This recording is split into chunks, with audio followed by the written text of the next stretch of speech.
Paano kung ang iyong mga magulang na nasa malayo, hindi ka na nabalikan? At ang kinagisnan mong ina, hindi ka pamilya o kamag-anak, kundi si Yaya. Para po sa akin, mahal ko po talaga si Nanay Inday. Kasi siya na po yung tumayong nanay ko po talaga. Since nung bata pa po ako, 1-year-old, siya na po yung nag-alaga sa akin. Alamin ang kwento ng pagmamahal at sakripisyo ng isang yaya turned mama sa kanyang alaga.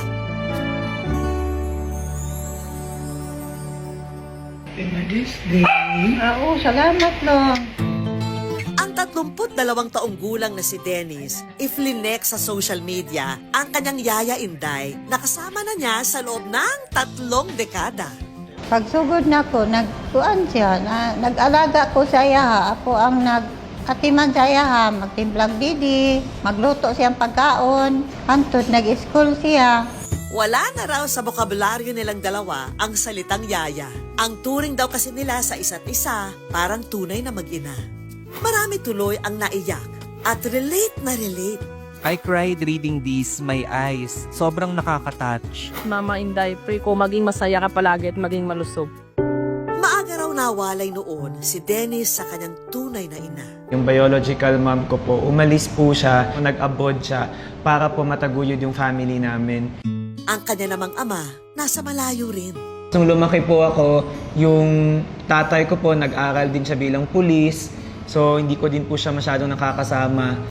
Mula nga raw noon, kinarin na ni Yaya Inday ang pag-aalaga kay Dennis. Si Dennis, na bata, buutan na siya. Wala gud ko na problema kay. Dahil wala ang mga magulang, si Yaya Inday na ang tumayong gabay ni Dennis mula pagkabata. Si Mama Inday bilang isang nanay, hindi siya mahigpit. Ni kailanman hindi ko po naranasan na napalo. Siya po yung tipo ng nanay na pinapaintindi niya sa akin kung bakit kailangan ko tong gawin, kung bakit hindi ko pwedeng gawin to. Pero sa murang edad, si Dennis dumaan na sa matinding pagsubok. Nang ang kanyang ama at ina nagdesisyong maghiwalay. Hindi po talaga naging madali yung times na naghiwalay po yung parents ko.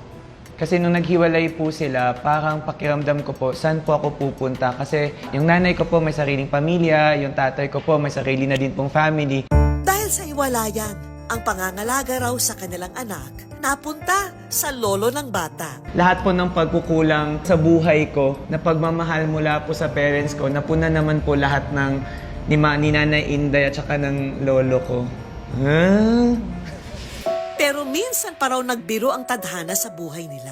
Nang ang lolo ni Dennis pumanaw noong 2013. Nung namatay po yung lolo ko, akala ko po talaga parang end of the world na yun. Parang paano kami? Dahil wala na ang mga amo, si Yaya Inday, end of contract na rin daw. Pero imbis na humanap ng ibang mapapasukan, si Yaya piniling manatili sa tabi ni Dennis. Kahit pa raw ang kanyang serbisyo, walang sweldo. Tinanong po siya nung parang family member namin na hindi ka pa ba aalis, ganyan kasi wala nang mabibigay na sahod. Sabi niya hindi daw, gusto niya daw makita akong graduate ng college. May 2 anak daw talaga si Inday. Pero dahil malalaki na sila, naintindihan naman daw nila ang pagnanais ng ina na samahan si Dennis. Maluoy naman po ko sa iya mo, biya ko kay siya naman ko sa balay. Wala na iyang lolo, kami na lang. Wala ko ato nakauli. Imbes na sahuran bilang yaya, si Mama Inday, niyakap na ang pagiging ina. At siyang sumuporta sa pag-aaral ng kanyang alaga turned anak. Rumarakit po siya sa mga kapitbahay para may pangkain po kaming dalawa. So yung ginagawa niya po talaga, parang nanay na talaga na nagtataguyod ng mga anak. At dahil sa tibay ng loob at dedikasyon ni Mama Inday, si Dennis nakapagtapos na rin ng pag-aaral. Order for Shin! Sa kasalukuyan, may trabaho at maayos na ang buhay ni Dennis. Nalipay kay nakahuman man gid siya. Sobrang saya ko din po kasi pakiramdam ko eto na po yung pagkakataon ko na makapag-give back po sa sacrifices ni Mama Inday, sa love po na binibigay niya sa akin. I feel really blessed. Nabibigay ko na po yung mga gusto ni Mama Inday. Bilang pasasalamat sa wagas na pagmamahal ni Mama Inday kay Dennis, isang munting sorpresa ang kanyang inihanda para sa pinakamamahal na Mama Inday. Kay flowers, ma. Salamat. Paborito na kong pink. Oh. Happy ka, ma. Happy. Nagampo ko, tagaan siya o magrasya, matupad niya iyang pangarap. Mintras nga naat ko, makita na ko ug unsa ang akong gibuhat siya. Unsa nga ako pag-atiman siya.